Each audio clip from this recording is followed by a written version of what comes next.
สวัสดีพี่น้องบ้านเฮาเนาะอีกเทื่อหนึ่งมาพอกับข้าพเจ้าอาจารย์ตายลุงไซเนาะ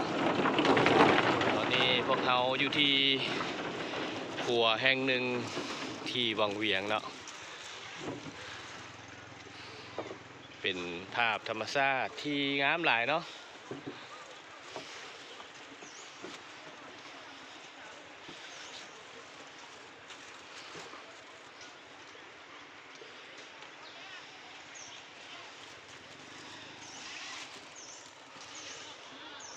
งามหลายพี่น้องนะซึ่งพวกเขากำลังจะไปเยี่ยมยามคิดจักเผ่ามงแห่งหนึ่งเนาะที่อยู่ทางพวกแหละน่าจะอยู่ตีนเขาเนาะมากับทีมงานพี่น้องหลายคนนะโอเคเนาะจะเป็นภาพบรรยากาศเขาไม่สามารถเอารถข้ามมาได้เนาะเนื่องจากว่ามันเป็นขัวไม้ที่แคบหลายเนาะรถใหญ่บ่น่าจะผ่านได้แต่รถจักรนะกำลังเดินไปเนาะเดี๋ยวเขาไปบึ้งน้ำกันว่าพี่น้องเขาสิเป็นยังไงงานเขาเนาะอาจารย์เพิ่นเอารถตกมาครับ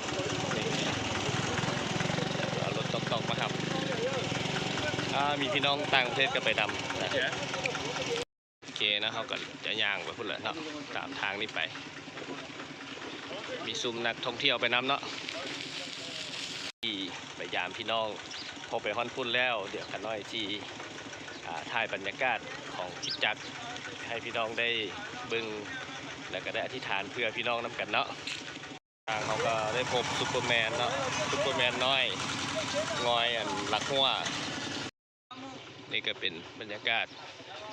หมู่บ้านเนาะอยู่ทางในนี่ก็เป็นฮันท่าพี่น้องเนาะขายเครื่องพี่น้องบ้านเขาเพิ่นก็ตัดยิบเนาะเห็ดสุดเผามงงามๆเพิ่นย่างไปกับซุ้มนักท่องเที่ยวคนนี้เนาะตามหลังเพิ่นไปนี่เถอะเพิ่นก็สิไปเที่ยวเพิ่นนี่ตีนภูเขาเพิ่นนี่เพิ่นไปตัดไม้มาตัดทางใดข้างมักทั่วบ่โอ้พี่น้องบ้านเฮาทางไหนนี่ที่มันงัวงามนี่งัวสนนี่ใส่คอกำลังกินหญ้ากวดอยู่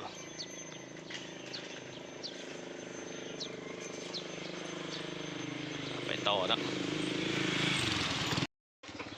ย่างไประหว่างทางเลยก็เจอหมอดำโอ้สบายดีมันเห่าอย่าเห่าหลานน้อย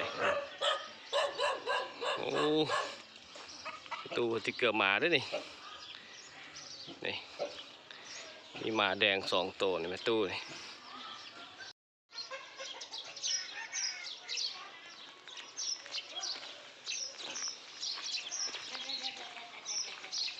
อันนี้ก็เป็นหมู่บ้านพี่น้องงงเขาเนาะ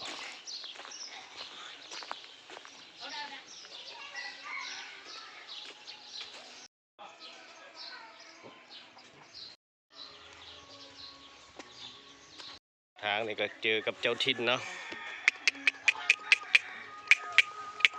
เนี่ยเจ้าถิ่นนี่โอ้มีตัวน่าโหดเนาะโอเคเนาะตอนนี้เขาก็ย่างมาไกลเติบแล้วแต่ก็ยังบ่พอยังบ่ฮอนจุดหมายเถอะนะโอ้หลานน้อยเพิ่นย่างลิ้นเนาะใส่บ่ได้ไปโรงเรียนบ่จักนี่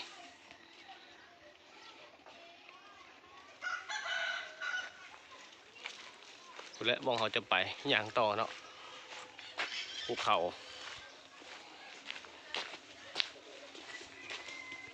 โอเคพี่น้องบ้านเฮาย่างมาได้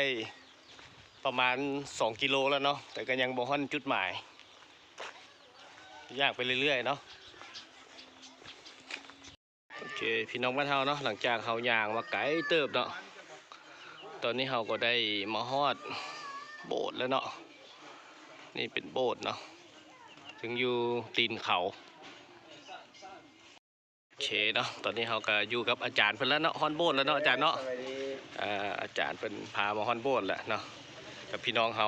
จันเชียงเนาะอ่า มันมึงยังมาพูดอะไรนะ หลานน้อยสบายดีได้ของตอนมาให้ปั๊บอ่านเด้อ ตัวนี้ปี1997 and then in the next พี่น้องบ้านเฮาเนาะตอนนี้เฮาก็ได้มาฮอนโปดพี่น้องเฮาแล้วเนาะอันนี้ก็เป็นบรรยากาศออบหอบเนาะมื้อนี้บ่เป็นวันอาทิตย์พี่น้องเนาะอยู่กับหลานน้อยสบายดีสบายดีจึงได้สิเอาอันหนังสือการ์ตูนมาให้เด้อมาต้อนเด้อ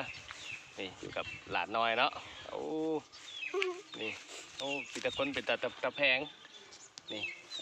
ได้เข้ากล้องพี่น้องนั่นก็เป็นบรรยากาศที่เราได้มาฮอดมาถึงคริสตจักรแห่งนี้เนาะเป็นคริสตจักรพี่น้องมงต่อไปเฮาสิไปอีกคริสตจักรหนึ่งเนาะเป็นยังไงจะถ่ายภาพบรรยากาศมาฝากพี่น้องเนาะขอพระเจ้าอวยพร